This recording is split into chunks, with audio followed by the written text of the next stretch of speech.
When Anna began to notice a tremor in her left hand, she had 4 children and no time to worry about it. Eventually, when the tremor spread to her right hand, other people began to notice, which prompted her to visit a neurologist. Anna was only 30 years old when she was diagnosed with Parkinson's disease. This is extremely young for most Parkinson's patients, and she had many years of productive life still ahead of her. For many years, she was able to treat most of her symptoms with only medication.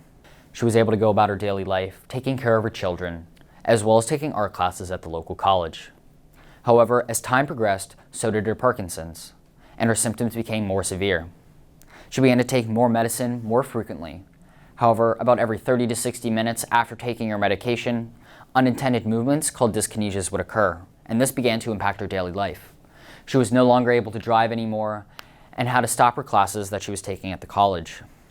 At this point, her doctor thought it would be a very good time to intervene on her behalf and introduce her to a neurosurgeon that was using deep brain stimulation to help treat Parkinson's disease.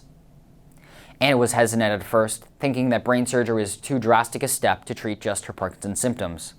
Talking about the pros and cons of the disease, as well as the effects of the deep brain stimulation surgery with the surgeon, she decided that it was the right treatment for her. Anna's deep brain stimulation surgery lasted for about 5 hours, and she was awake in the OR for most of the time.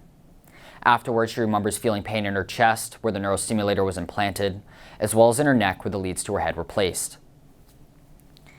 About a week after surgery, when the device was turned on, Annie began to notice that her symptoms were resolving themselves. She was finally able to drive again and then re-enrolled in the classes at the college. About 1 month after surgery, she would then visit her doctor to have the stimulation on her device continually adjusted so that her symptoms were treated properly. The success that Anna faced with deep brain stimulation and her Parkinson's disease is very telling of the successes that are happening around the world right now in the treatment of Parkinson's disease with deep brain stimulation. As you can see in the slides here, deep brain stimulation treats Parkinson's disease just as well as a leading medication, without any of the unintended side effects. However, not all cases end this well for most Parkinson's patients.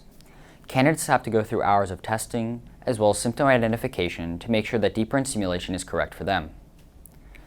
Candidates have to have idiopathic Parkinson's, and not other diseases such as Lewy body dementia, as well as multiple system atrophy, which can cause symptoms similar to that of Parkinson's disease.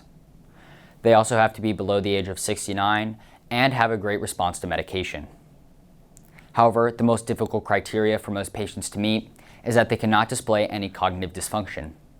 Defining what that is often open to interpretation by the doctor as well as the context of their situation. All of these criteria make it even more difficult for patients to achieve and get deep brain stimulation when they want to treat their Parkinson's disease. One such patient that was over the age of 69 was my grandfather. He, like most Parkinson's patients, began to develop a continual tremor in both of his hands in the early stages of the disease. Then, as it began to progress, he had difficulties walking. He had a great response to medication and had little to no cognitive dysfunction.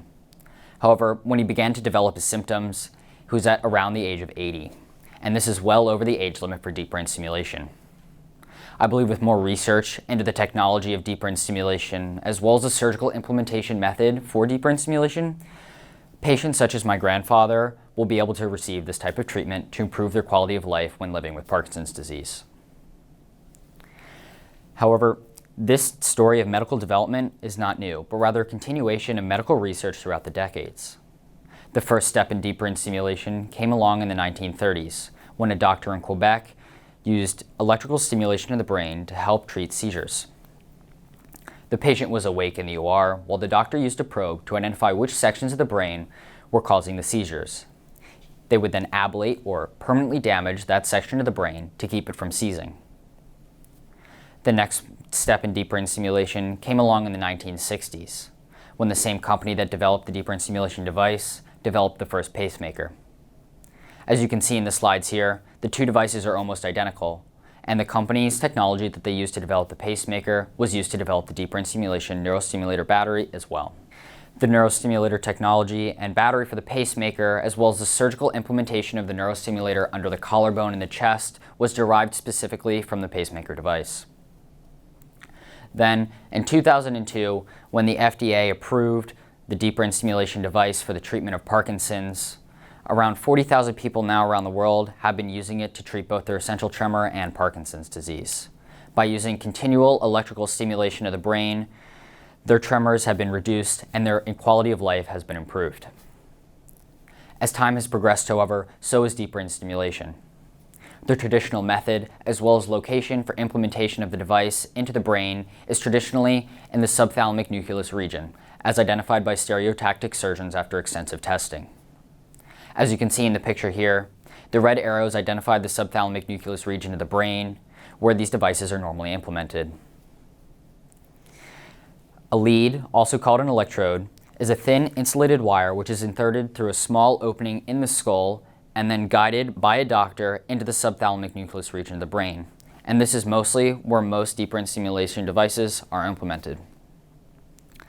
The patient is left awake during this part of the procedure so that brain function can be monitored. However, they feel none of this because there are no pain receptors in the brain.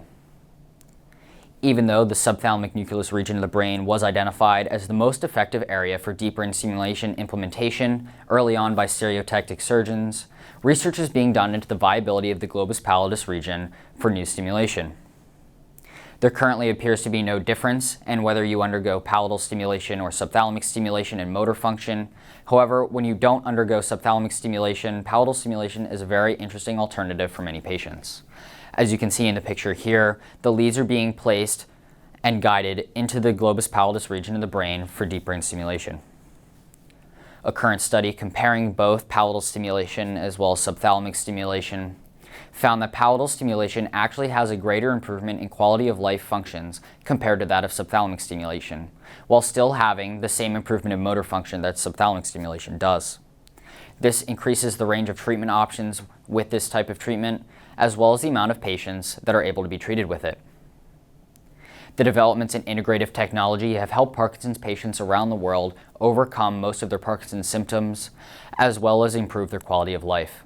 With an increase in biotechnology research happening here in the United States, young people now have unprecedented opportunities to improve technology that is happening right now, as well as come up with new treatments for many patients around the world.